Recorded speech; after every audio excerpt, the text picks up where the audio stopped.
Good afternoon. My name is Rory. This is 420 Central TV, and this afternoon's time is 4:20. It's been a while since we clanged the bell at you. So this episode is brought to you by none other than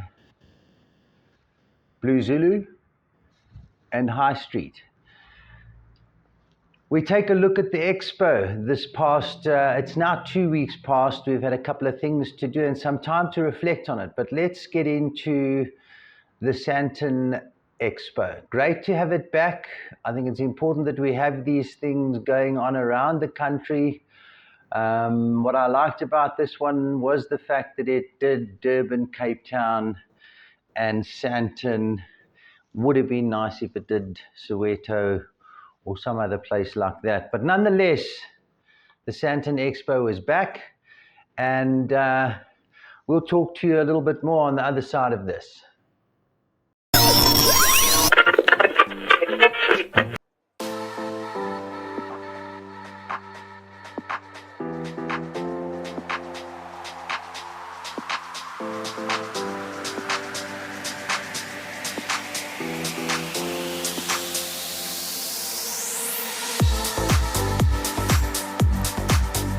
My name's Craig, we're from Sandton Coffee, and today we're at the Sandton Conference Centre doing a CBD infused coffee.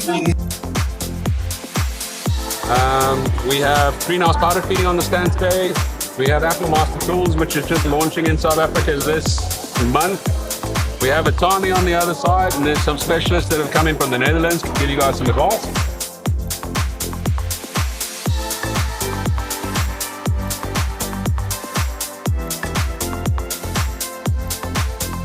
Responsible adult use, please. You don't have to ever use the word responsible. Adult use. The second use, because this is South Africa, traditional, cultural, and religious use.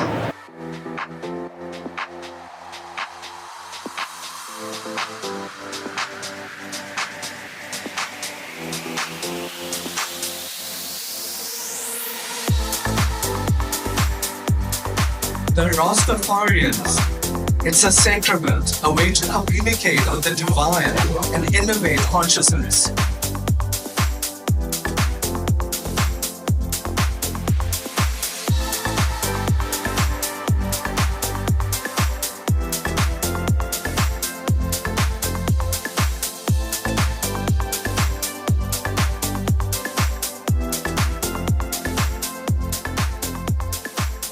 Jay, tell us a little bit more about the range of products you have. What do you have? What's on show here today? We obviously try to cater for every section of the different markets, from your new, unexperienced consumer who's just here out of curiosity, wanting to know more about cannabis. Obviously, a large portion of what the cannabis industry is about educating before we start trying to create regulation, legislation, etc. So a large part of what we're trying to achieve here is educate.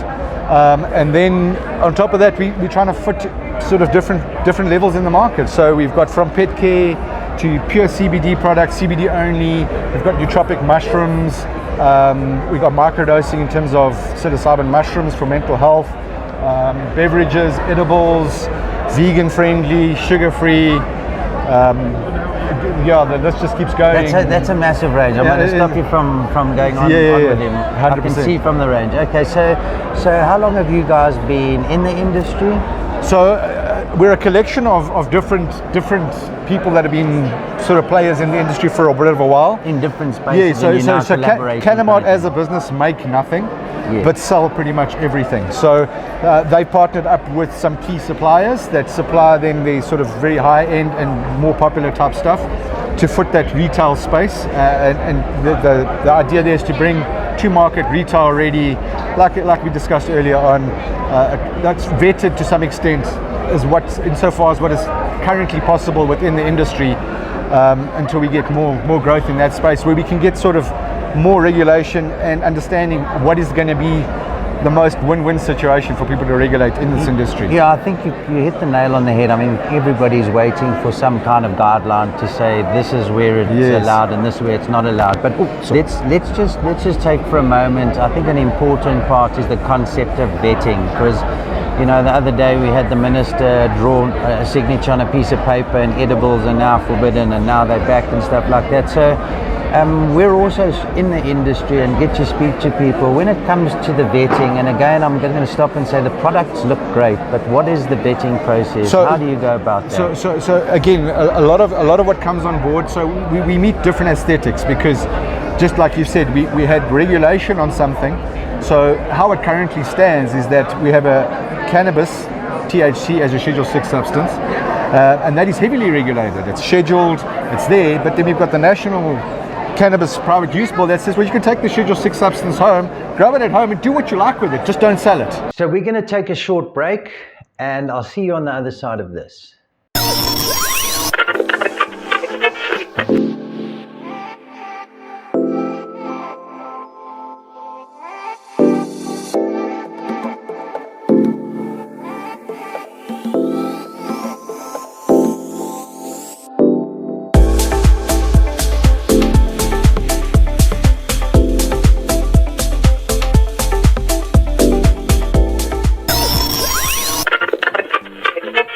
So we asked a couple of questions here and there, and some questions were almost sort of pushed out of the way and not answered directly, and they're important questions.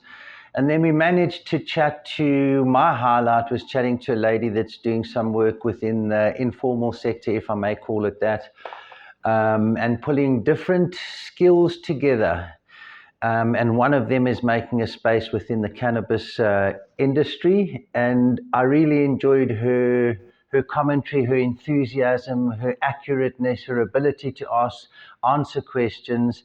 So you have a look, you tell me what you think. I'm going to see you on the other end of this, and we'll see you out. We are a township cannabis incubator. This is one of newly established incubator funded by government through the Department of Small Development Support and their agency SIDFA, the Small Enterprise Development and Finance Agency. So our mandate is to support small businesses within the cannabis sector. As you know, how the challenges we're currently facing within the cannabis industry, but government has allowed us that let's start supporting the small enterprises so that we can prove that there's actually real an industry and the market. So we're starting them from being registered and being compliant, and as you see, the products on the stand in terms of product development, making sure that their products are tested and they also meet the quality standards that are required, and also they meet the prescribed regulation as prescribed by the law. So I find that really interesting, and you speak quite accurately on the fact that the government's not up to speed in a grand scheme of things, and I think there's a lot to be done. So yeah, we've been over patient, but it's interesting to hear that you actually are in a position where you're getting proper support from government in the right environment to start testing whether there's an industry. What are the products that you currently have, and who are the people that are providing to you? Okay. The products mostly that we currently have is cosmetics, because these entrepreneurs have been kind of experimenting in their gardens, taking some medicinal plants that grows in the wild, and obviously, as you know, that culturally we've been using traditional plants as part of addressing some of the ailments. So they've taken that indigenous knowledge and packaged them into products. We have Village Diva, which is based in Port St. John's. They specializes in pepper and cannabis oil extract and blending that with shea butter, which we get from Ghana, into products that can help with sensitive skin. Also in terms of massage for health and wellness, you know that muscle tension and all that, there are medicinal effects that come from the plant that then assist in terms of pain management, for example, arthritis or any sensitive skin issues. We also have medicinal products. Klomza behind me is from Umhlonhlo local municipality. He's got a product that is infused by himself. It's made up of cannabis infused with ginger and other medicinal plants.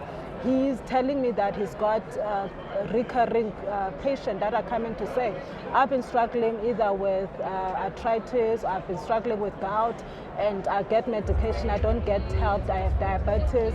And they've been using his product, and they keep coming, which proves that these we don't need Western technologies to heal ourselves. 100%. So we are taking that indigenous knowledge,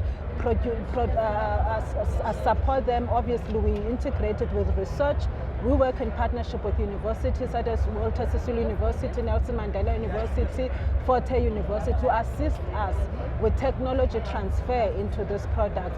We've taken this now to TUT to assist them in their cannabis hub, to assist us with testing, toxicity, chemical analysis, so that when we take it out there to the market, we can prove to clients or patients that, look, this has been tested, they understand the chemical content of the product. So for me, in conclusion, essentially, is that, you know, we can't divorce reaction or attempts to deal with issues from the context in which they occur. And for that reason, different solutions will be viable in different places. You know, what works in Germany will not work in South Africa, likely, and vice versa. Really, your thoughts? The only other tool in order to move that process forward is lobbying and combined forces. You know, the industry has to combine forces with the respective associations and of course with the politicians who are willing to think through a legalization process, a structured legalization process which currently is not really on the way.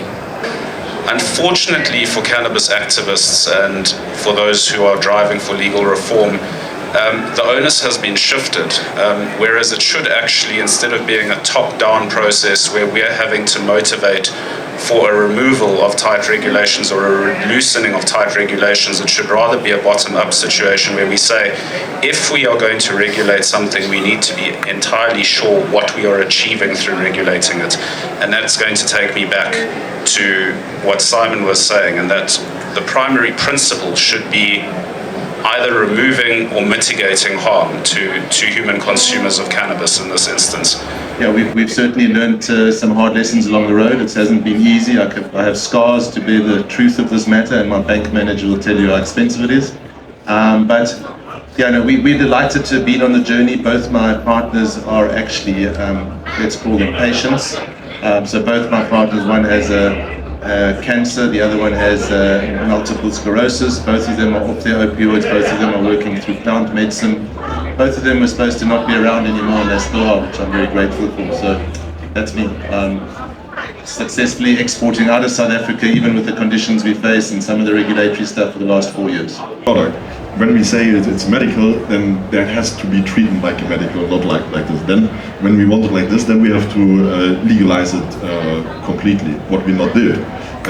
But I still think it's a good thing that now it's more easy to have access to cannabis as a medical. There should be no regulation of the plant in the ground beyond good agricultural practice. And that is where we have made some progress in South Africa. Earlier towards the end of last year and the beginning of this year, and particularly with the government of national unity, cannabis has been, okay, the laws are obviously with the Department of Justice and Correctional Services, but cannabis has been split up into agriculture, trade, industry and competition, and health. And that is the departments where they should sit. And then we've got all of our ancillary departments, which is small business development, science and technology, and all of those things. And there are people in each one of those departments that are competent. It's a very key and pertinent question that we have to answer for ourselves, is that do we follow the guidance of others? Do we take the learnings from others and carve our own pathway forward, bearing in mind that we do have a traditional and religious context to the use of this plant in the country and its intimate relationship with the population, the amount of demand that we have locally, and the fact that we do have home cultivation. We do have a lot of, we're in an ideal part of the world where cultivation is key. We're not necessarily interested in importing product from elsewhere. So, a couple of questions not answered and some really interesting footage. What I really like, and I just wanted to touch on this a bit, is the necessity, in my opinion, of the Freedom Fest. I think that the Freedom Fest actually is a bigger draw card to that event than necessarily what's going on the floor at the moment. That's becoming a space for us, the people in the industry, but not necessarily a space for those that are the cannabis user. And the Freedom Fest showed that. Well done to everybody that was part of the organizing, always to Sarah and her team. A job well done. What happened at the Freedom Fest, also always such a lacquer draw card.